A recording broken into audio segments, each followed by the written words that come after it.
All right, we are going to be in 1 Samuel 12 today, possibly 12 and 13.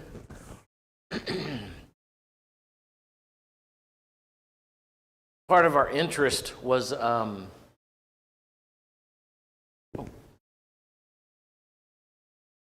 going to forget.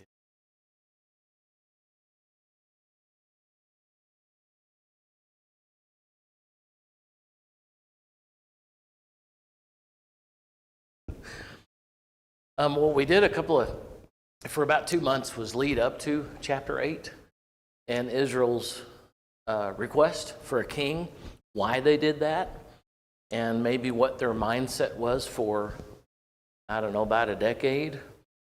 And so now we're going to go right before they get to Saul when he's chosen, leading up to David and Goliath, and kind of some of that history. So we're gonna start in chapter 12. We looked at it a little bit last week, and we'll just see how far we get. So 1 Samuel chapter 12 and verse 1. Then Samuel addressed all of Israel.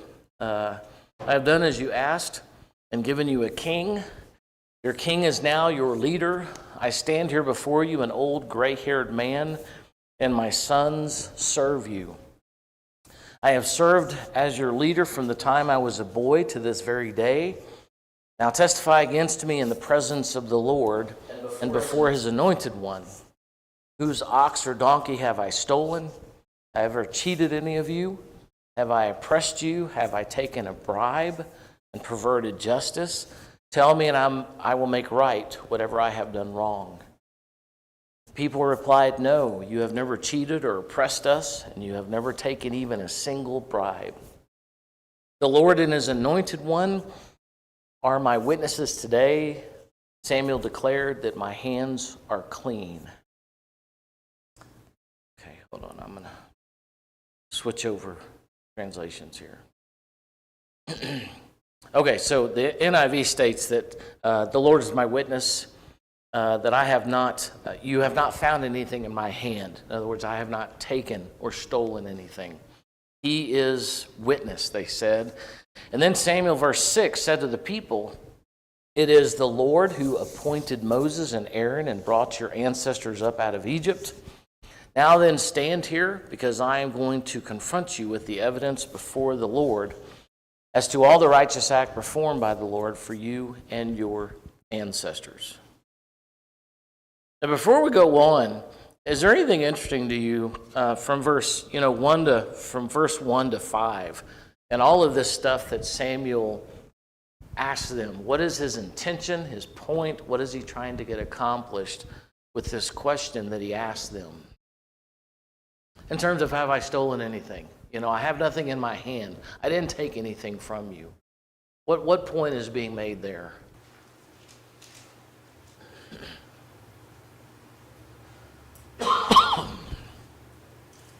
What's the opposite of his sons? Yeah. Great point. They're this way. They're making their choices. I'm not that. He is a man of integrity. And saying in verse 2, I have been your leader since I was young.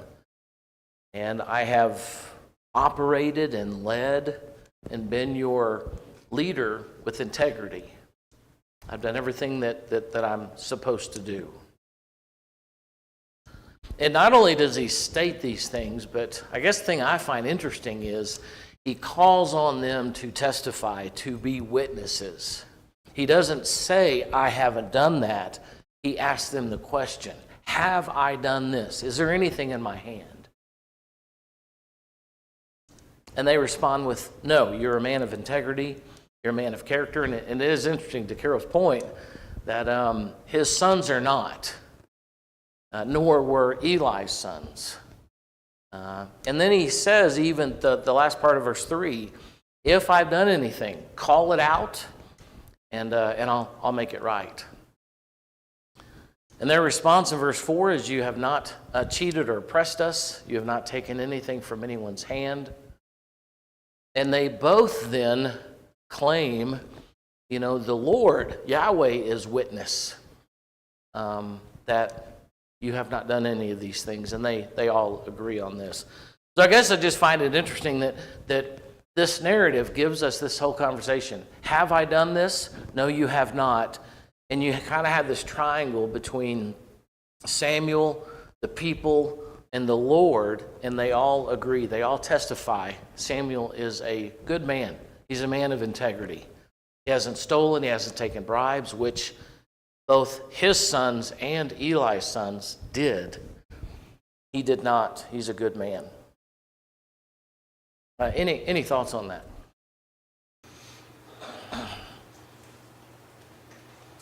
So verse 6, and then Samuel said to the people, it is the Lord who appointed Moses and Aaron and brought your ancestors up out of Egypt. That's one of the things we talked about last week, that over the centuries, one of God's identifiers as being a great God is the idea that they are now free people. They are now a nation because of what God did. He took them out of Egypt. He alleviated them out of slavery and made them not only, and I remember learning this a long time ago in college, not only did he make them free, but he made them a people. He created a nation. He gave them a law, a leader, and land. God did all of this for them.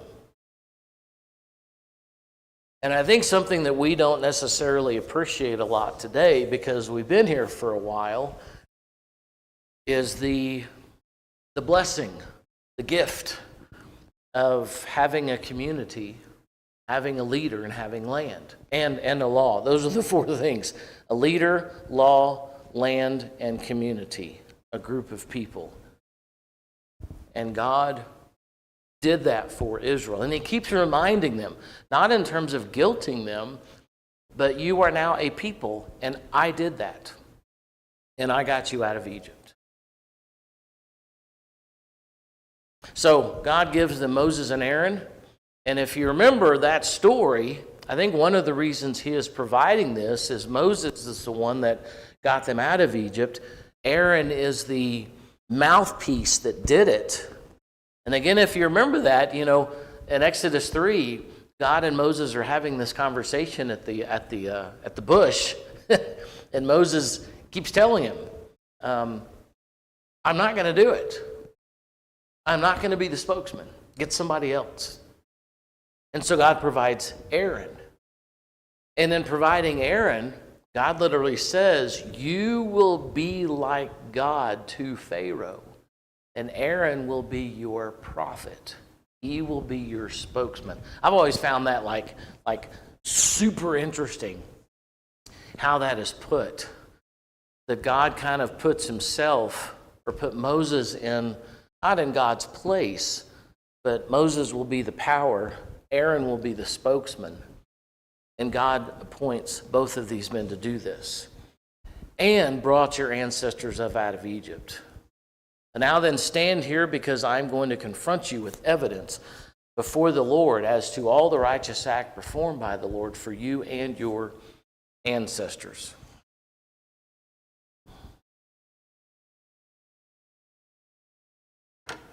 So one of the things I'm a big fan of, as you already know, is context. So why is both Samuel and this narration, why is he going through all this stuff? Why is this specific line of, if you're talking to your kids, and maybe you have like a 30-minute conversation with them, and you get on this line of a theme, of a topic, you've got a reason for doing it. Maybe they made a bad decision, or they're about to make a decision, and you want to help them out. And so you have this whole dialogue, or actually it's a monologue for them. What do you think Samuel is doing here as he's going to outline. He starts out with, I'm a man of integrity. I have not stolen anything. I'm a good man. And the one that I represent, Yahweh, he's the one that not only got you out of Egypt, but got you here. But you don't want him. You want a king. So this line of thinking that is happening here by Samuel, obviously by the Lord. Any thoughts or comments about that? I just find this super interesting, what is being laid out here. Well, I think he's ready to give this nation a preview of what they're getting themselves into. What they voted for. Yeah. Absolutely. Because he's quite evidently understands they're not going to change their mind. Right. Isn't that interesting? They're stuck with what they want. Well, they are intent on what they want. Yeah, Carol. It's also reminding them of where their bad choices in the past got them. Yeah. So that it's kind of like if you tell your kids, you did this and this and this. And here you are. Right. Do you want to do this now? Yeah. So, Yeah. Like, why did that happen? Well, A, B, C, and D, and here we are. Yeah, but... yeah. And it's interesting, when you look at Israel, they're almost like those children where, you almost have part A and part B. Part A is Samuel says, if you do this, this is what he's going to do. And they're like, cool, we're all in. Look, you're going to be homeless, you're going to lose all your money, you're not going to have any food. Yes, I'm in charge. What did you not hear there? That's not a good thing.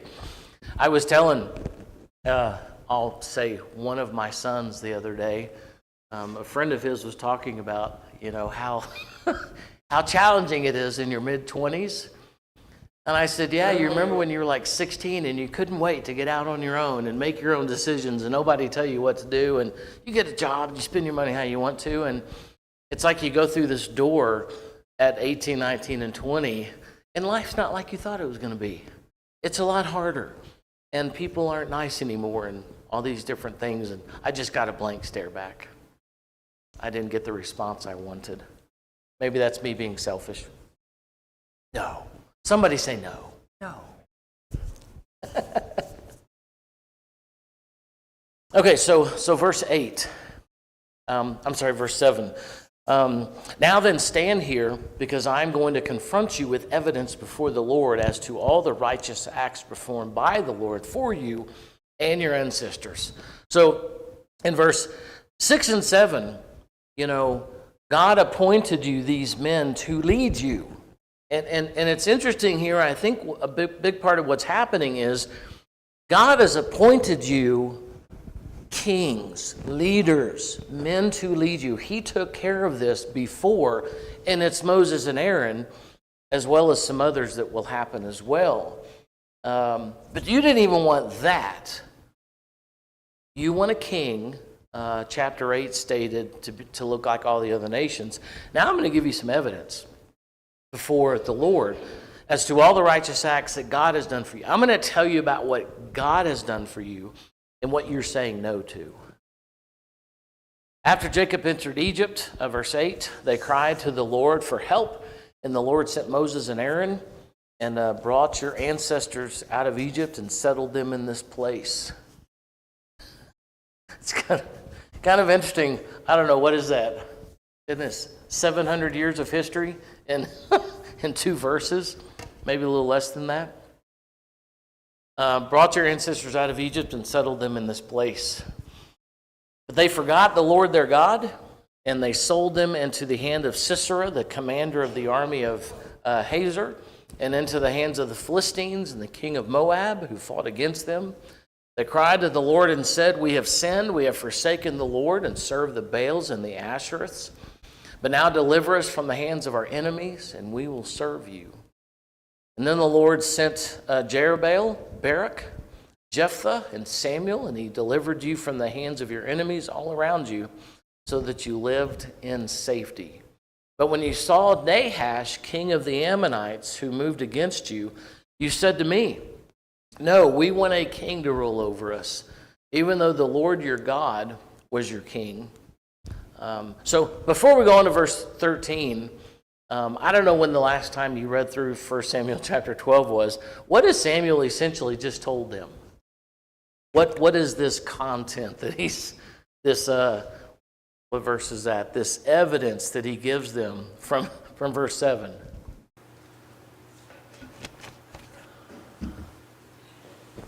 You cry out, God takes care of you, I give you somebody, and then you go back into sin and forget, and then you cry out and I give you somebody. It's essentially the whole book of Judges.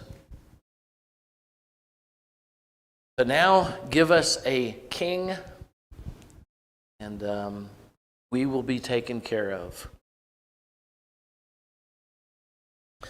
So verse 16, now then stand still and see this great thing that the Lord is about to do before your eyes. It is not wheat harvest now. I will call on the Lord to send thunder and rain, and you will realize what an evil thing you did in the eyes of the Lord when you asked for a king. So if we can do this without kind of the cliche theological answers, what did they do that was evil? Because evil is a pretty significant term. Rejected God. They said, we don't like your plan. In fact, in asking for a king, we don't really like what you've done the last century. We don't like any of it. We want a king. We like what other nations are doing better. We like their gods better. And in fact, as Samuel has laid it out, we don't like any of your plans.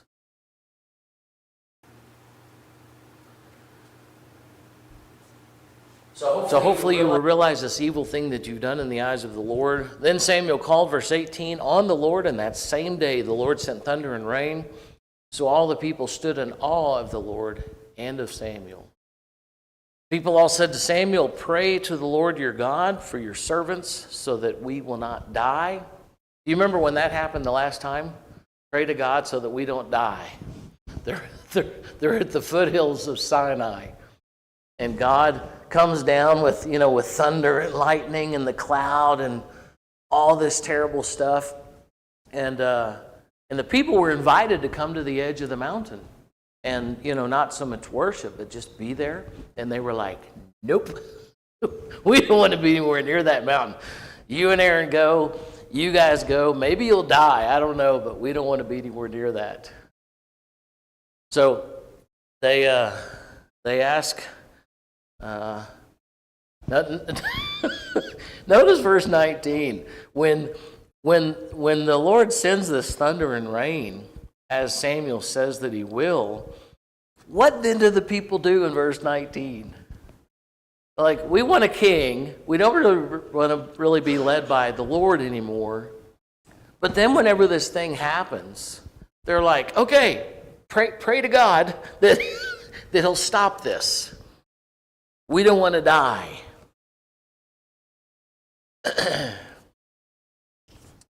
So do not be afraid, Samuel replied, verse 20, you have done all this evil, yet do not turn away from the Lord, but serve the Lord with all your heart. Do not turn away after useless idols.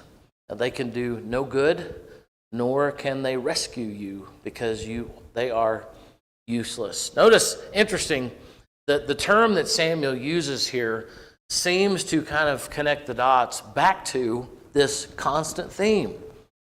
That they were slaves, they were completely without any kind of, not even control, but home or land or law or leader. And God rescued them by eagle's wings, took them out of Egypt, made them a nation.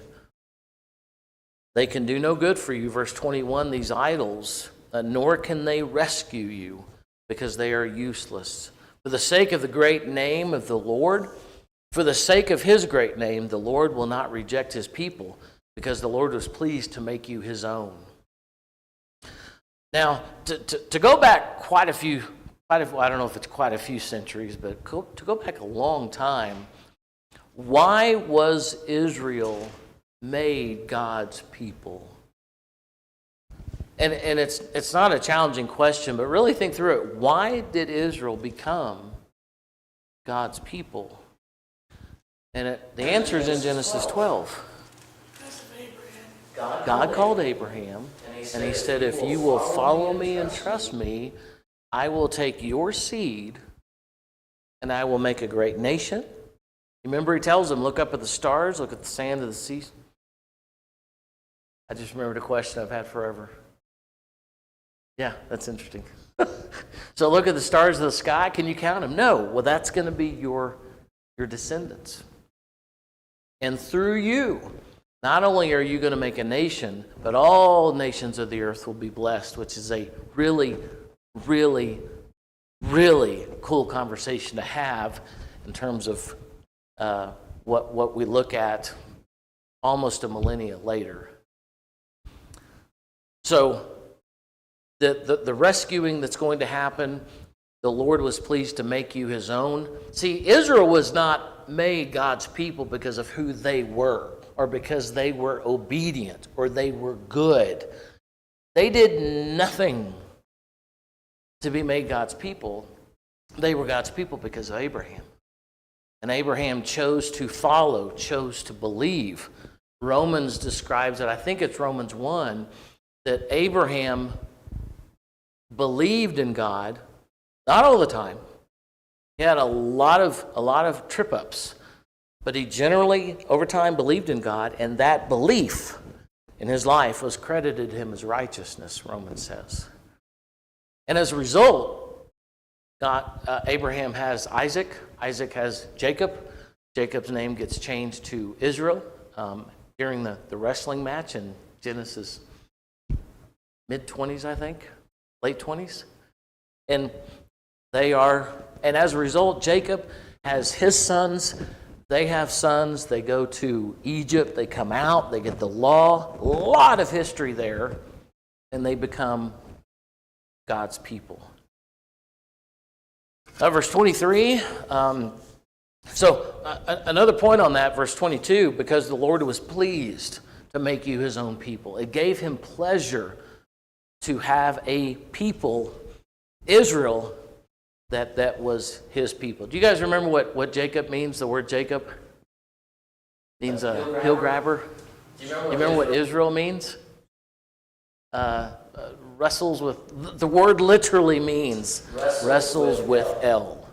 Wrestles with God, because that's what he was doing when he got his name changed, was wrestling with God. So as for me, verse 23, far be it from me that I should sin against the Lord by failing to pray for you. I will teach you the way that is good and right, but be sure the fear of the Lord and serve him faithfully with all your heart. Consider what great things he has done for you. If you persist in doing evil, both you and your king will perish.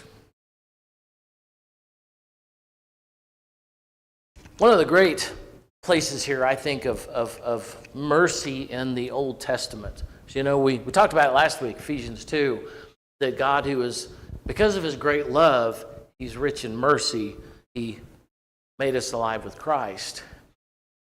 Notice here, it's not outright stated, but even though they did this evil thing, verse 17, in asking for a king, how is God going to treat them even though they asked for a king? What was their need, and how is God going to respond even though they did this evil and asked for a king? If they continue to stay close to God with a king, what was God going to do for them? He'll protect them. He's going to protect them. He's going to take care of them. So this is one of those places where we find this depth of mercy from God, where he's not asking them through Samuel, I tell you what, you got one more chance. Denounce the king and tell me you want me back, and say you were just stupid. You were not smart, you were unwise, and we will put that plan to the side, put it on the shelf, and I'll be your your king, your God again. He doesn't ask him to do that. They made this decision. He's going to go with it. But he still tells them, even though you've done this evil, do not turn away from the Lord. So in asking for a king, what were they doing? They were turning away from the Lord. And it's described at least 4 times in this evil thing that you have done. Do not turn away from the Lord, but serve him with all of your heart. Do not turn away after useless idols. They are no good. They cannot rescue you, i.e. Egypt, because they are useless. For the sake of his great name of the Lord, he will not reject his people, because the Lord was pleased to make you his own. The kind of a thing to close on here, as they were going through the wilderness, and a few times God told Moses, I'm going to start over. I'm just going to take him out. I'm so irritated with these people. And it's kind of a personification, because if God is perfect and omniscient and full of all these things, he's not going to think the way we do. But it states, I'm done. I'm just going to wipe him out and start over. And you remember Moses' statement to God, to Yahweh, in those situations. It's, you can't do that. Because you got other nations watching. Egypt is watching. All these other nations are watching. And if you wipe these people out, everything you've worked for is gone. I've always found that interesting, because here Moses is speaking to Yahweh, Creator, as a human. It's like this human dialogue that they're having. And here it's somewhat the same thing. Because of my great name as Yahweh, as the Lord, I will not reject you as my people, because the Lord was pleased to make you his own people. As for me, far be it from me that I should sin against the Lord by failing to pray for you, and I will teach you the way that is good and right. But be sure to fear the Lord and serve him faithfully with all your heart. Consider what great things he has done for you. So the last comment, I know that was the last bell, is this very, very interesting. I like the word dichotomy. It's just a fun word to say. Is you have this group of people that is already chosen. We don't want you as our king. We only want you when we're about to die, and we want you to save us. But if life is good, we want something else. And yet Samuel is telling them, even though you did this thing, you need to not turn away from Yahweh. Stick with him. Make sure he's still Lord.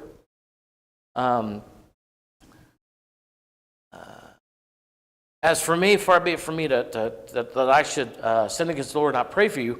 I will teach you what is good and right, but be sure to fear the Lord and serve him faithfully. So they're not doing that. They've already chosen another king. They want somebody else. But Samuel is still pressing them to remain faithful to God. So you've got this really interesting balance, I find, in 1 Samuel 12.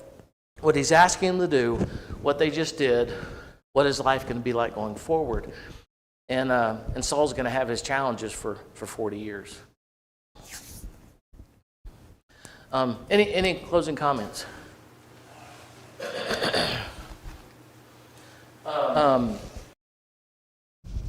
Next week, someone else will be teaching.